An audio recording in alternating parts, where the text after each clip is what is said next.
what we're discussing today is really important. It's a question which I get repeatedly.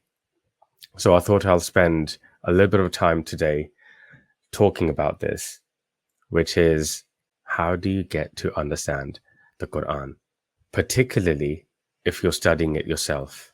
I recall about 23 years ago when I started to study the Qur'an, a lot of people said to me, this is dangerous and you're not going to be able to understand the Qur'an. You need to be taught the Qur'an by other people, by other teachers and scholars, etc., which I found to be untrue. And in particular, what's very interesting is that the Qur'an itself teaches us how to understand the Qur'an. The Qur'an itself teaches us. And that's the element I want to go through today. The one thing I would like to ask you to do is, if you're watching this, then do hit the like and also subscribe to the channel, because it really helps to spread the message. It's one of the easier deeds that we can do to help spread the message of the Qur'an, which is an obligation upon all of us. So, without further ado, we're going to get started. Okay. So, the key principles when studying the Qur'an. So the first part of this, the first segment, as I mentioned, I'll spend the first 10 minutes on, is there are a few things, a few attributes and properties of the Qur'an that it's very important to understand as we go about looking to study the Qur'an. Okay, these are really important aspects of the Qur'an. The first is that the Qur'an is taught to us and the meanings are made clear to us by Allah. Allah is the teacher of the Qur'an. So when I mentioned that when I started studying the Qur'an 23 years ago, a number of people were warning me that I'm not going to be able to understand the Qur'an without a qualified teacher from Saudi. Allah says in the Qur'an that He is the teacher. So let's have a look at one of these verses, 55, 1 and 2. This is talking about Allah, Ar-Rahman, because Allah is Ar-Rahman. Allama al-Qur'an. Ar-Rahman, Allama al-Qur'an. It is Allah Himself who taught the Qur'an. 75:19. Let's have a look at 75:19 as well. What does Allah say? Upon us is its explanation. So who is Allah saying will explain the Qur'an to us? Allah is going to explain the Qur'an to us. Allah is the teacher. We're looking at the verses of the Qur'an here. This is not me giving my view. This is our Creator telling us about the Qur'an, saying that He teaches us the Qur'an. He explains the Qur'an. Okay, the next one is that people might say that, oh, studying the Qur'an, understanding the Qur'an can't be easy. It's not easy. It's difficult. Let's just let somebody else do it and tell us what it means. When Allah tells us in the Qur'an that the Qur'an has been made easy. The Qur'an has been made easy. Let's have a look at one of these verses, 54:17. We made the Qur'an easy to learn. Is there anyone who would learn? Can you see? وَلَقَدْ يَسَّرْنَا الْقُرْآنَ لِلذِّكْرِ. Now, dhikri here, dhikri, it means lessons. It means the teachings. It means the reminders. So Allah is saying that He made the Qur'an easy to learn from, to take the lessons from. Okay, next. Let's keep going. Here's one that's very important. The Qur'an is fully detailed. Just reflect on what that means. This means you don't need to look anywhere else for the detail. Fully detailed, not just partially detailed. It is fully detailed. 752. Okay, وَلَقَدْ جِئْنَاهُمْ بِكِتَابٍ فَصَّلْنَاهُ عَلَىٰ عِلْمٍ هُدًى وَرَحْمَةً لِقَوْمٍ يُؤْمِنُونَ, which we have detailed. فَصَّلْنَاهُ, we have detailed. عَلَىٰ عِلْمٍ, with knowledge. It's detailed. فَصَّلْنَاهُ doesn't just mean partially. It's fully. فَصَّلْنَاهُ, fully. In other parts of the Qur'an, the word مُفَصَّلًا has been used. A noun, it is fully detailed. The Qur'an is fully detailed. It contains the details of everything, all the particulars. That's what fassalan means. Fully detailed with all the particulars. That's what it means. And I'm giving all the other verses, by the way, in this. I'm just selecting a few to show you. There are many more. Here's another one. People will say, yes, but to understand the Qur'an, to study, you need someone's tafsir. Like Ibn Kathir or somebody, you need to be studying the tafsir to understand the Qur'an. Well, Allah says to us that the Qur'an itself is the best tafsir. It's the best tafsir. It's not a minor tafsir. It's not a partial tafsir. It's not one that has been bettered by somebody else. It's not one that Ibn Kathir managed to supersede. No. It's the best tafsir. Let's have a look at this verse, 25:33. Allah says, وَلَا يَأْتُونَكَ بِمَثَلٍ إِلَّا جِئْنَاكَ بِالْحَقِّ وَأَحْسَنَ تَفْسِيرٍ. Whatever argument they come to you with, we provide you with the truth. And وَأَحْسَنَ means the best, better. Best, it's a relative term. Wa ahsana tafsir. So this is really important to understand about the Quran when you go about studying it. It means that if you're looking for tafsir, you need not look any further than the Quran itself. You don't need to look any further. The Quran itself is the best tafsir. Look within it. Look within it for the best tafsir. Next, we're getting there. That the Quran makes things clear. It makes things distinct.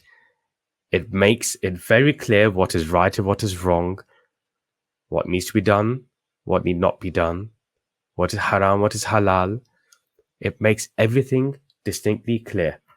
We're getting towards the end of this part of the session, and I'll take some questions and comments after this.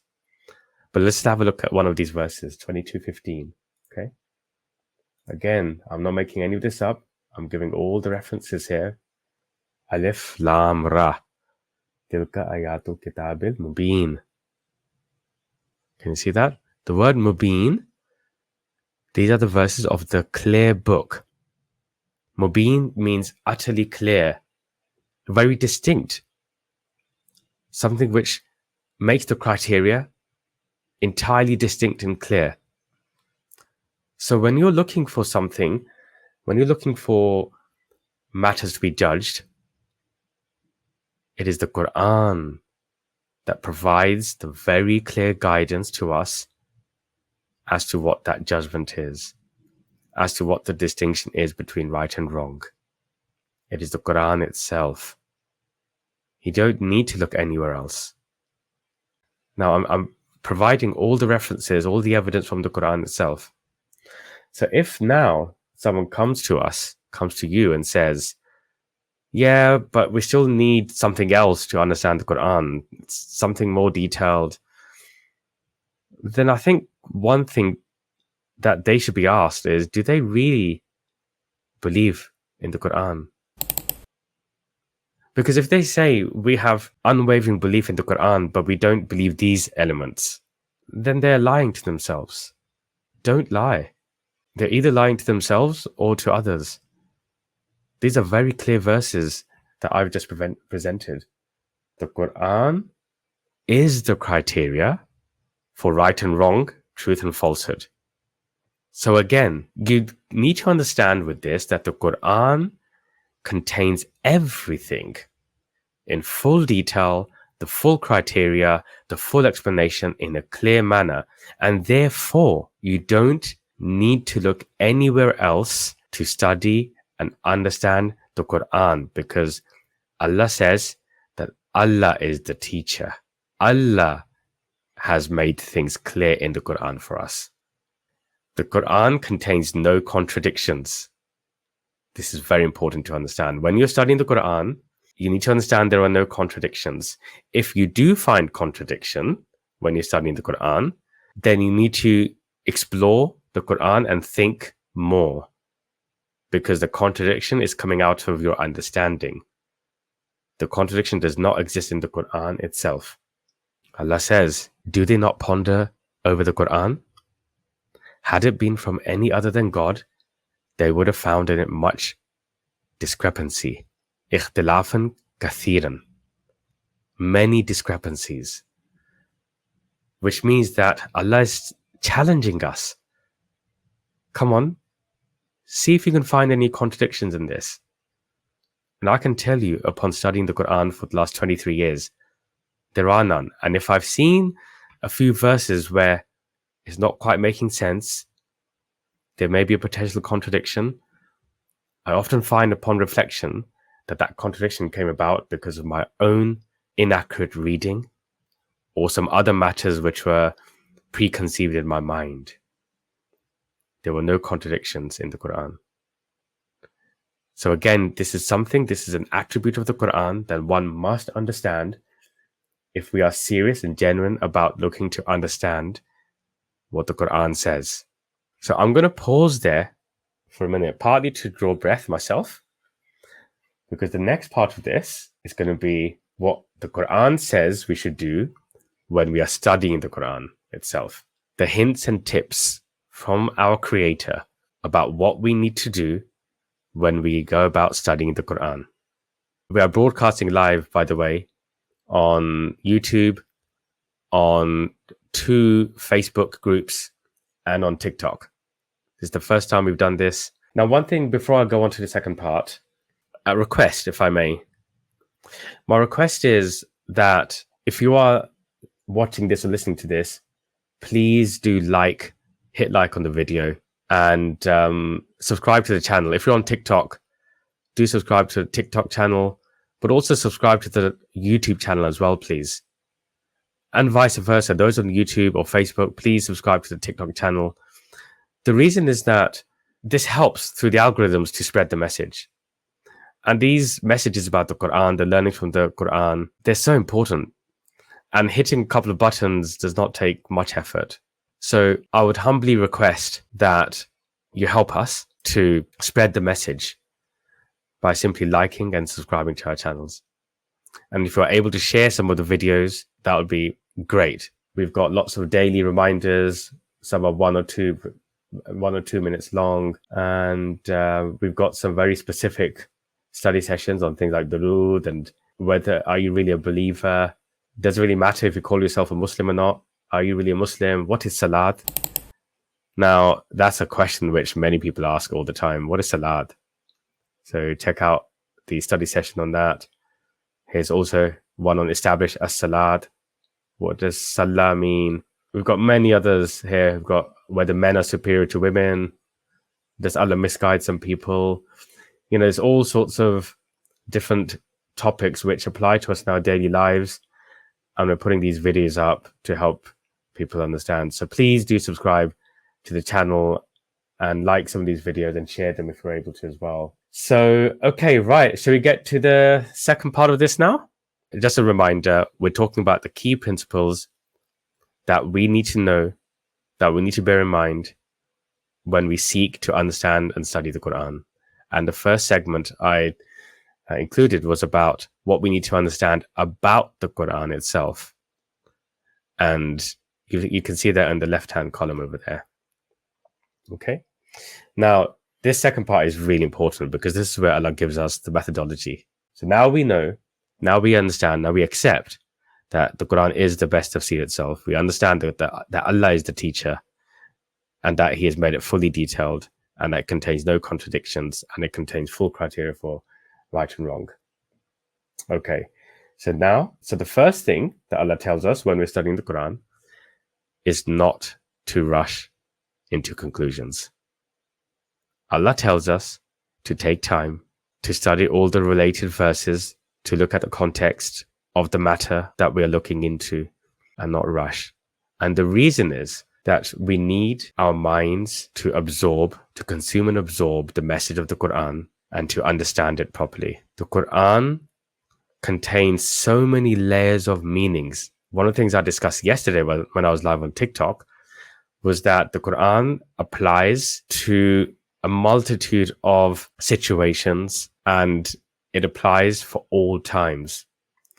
That means it necessarily contains lots of layers of meanings so that it can be applied to all situations at all times.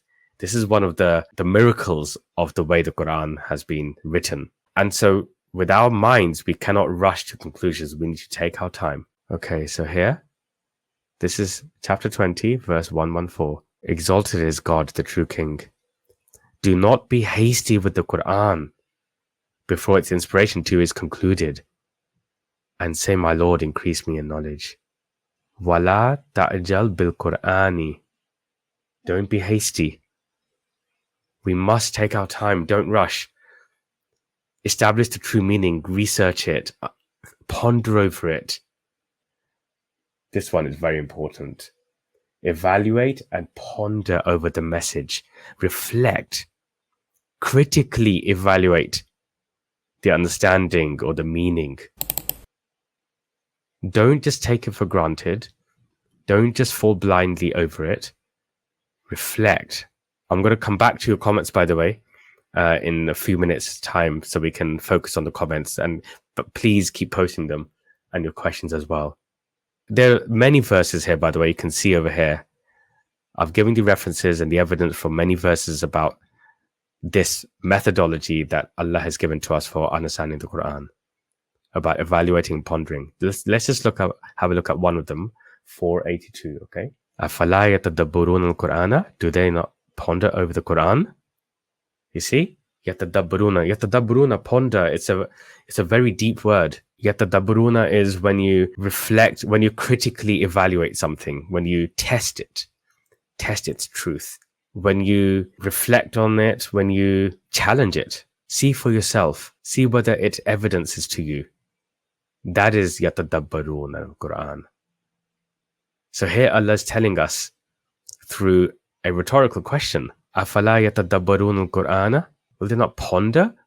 So Allah is saying, will they just recite quickly and not ponder even over the Quran? Will they not seek to understand it? So reflection, pondering. So that's the next one there. Let me continue. And there are many other verses which I've given here for the evidence. I'm not making this up. So these are the tools which Allah has given us to be able to understand the Quran ourselves, because Allah is the teacher, as we saw in 55, 1 and 2. Right, the next tool that Allah has given us is to have a pure, clear mind. This is one, in my experience of talking to people, is one that not many individuals use when they are looking at the Quran. You see, most people come at the Quran with preconceived notions and ideas, and they look to see whether the Quran is backing it up. They look to see whether the Quran proves it. They try and interpret the Quran to prove it. Allah is saying, no, you need to clear your mind if you want to understand the Quran. Why is Allah saying that? Because it is so easy to indoctrinate people. It is so easy to brainwash people, to enslave people's minds. It is very easy. This is why Allah talks about how people who are unable to understand the Quran are those who insist on following their forefathers. It's indoctrination. It's preconceived notions. Brother Lemming, for example, has just said, to be or become clean, pure, or free of dirt. To be clean. 5679. Let's have a look. Again, I'm not making this up. I'm not deciding this. This is what Allah is telling us. None can grasp it. Allah is talking about the kitab in here, okay? In the previous verse. Okay, fi kitabin. La yamassuhu illa al-mutahharun. None can grasp it except the mutahharun, the pure. Those who have pure minds, pure hearts. Allah saying that unless you have that, you will not grasp it. Unless you have that. It says, none, no. You will not grasp it unless you come at this book with a pure mind. Pure of indoctrination. Pure of preconceived ideas. You see? Let's move on. We have one more. This is also important. You have to give full attention and silence your inner tendencies when you're looking to understand the Qur'an. There will be voices in your head looking to interpret, looking for it to make sense, bringing other ideas onto the table, perhaps those preconceived notions. So not only do you have to have a clear mind, you have to silence those tendencies, those inner tendencies. You have to keep them quiet and keep your mind pure and focused on the Qur'an. Do you see how important that is? Let's have a look at 7204. This is the last one we're looking at before we take comments. When the Qur'an is recited, listen to it and pay attention so that you may experience mercy. You have to listen to it and pay attention to it. Don't let anything distract you. Don't let your inner voices distract you. Don't let the external voices distract you. Pay attention to it. These are the tools. This is the methodology that our teacher, our creator, our teacher has given to us, has blessed us with to be able to understand the message ourselves. This is so important because these are the key principles that God has given to us to be able to study the Quran. If we don't have these principles, if we don't carry these principles when we start to look at the book and study the book and recite the book, we're not going to understand the Quran. Remember, Allah is using the word illa. None will grasp it except those. So there's an exception that allows you to grasp it. That was for today's session. I think I've got a PDF of this slide on our website, which is quranstudy.co.uk. Feel free to download it. All the resources on the website are free. The website link, I'm just going to put it in the comments as well. Okay, I think I'm going to end this now. I just want to say thank you to everyone who joined, who helped, who shared comments, those who helped me to set this up. Inshallah, I will see you all again soon. Stay in touch with me through the comments, through the messages. Stay blessed, attain peace, be peaceful with each other and with your communities and everyone around you. Spread the love and act with kindness. Peace be upon all of you. Assalamu alaikum. أفلا يتدبرون القرآن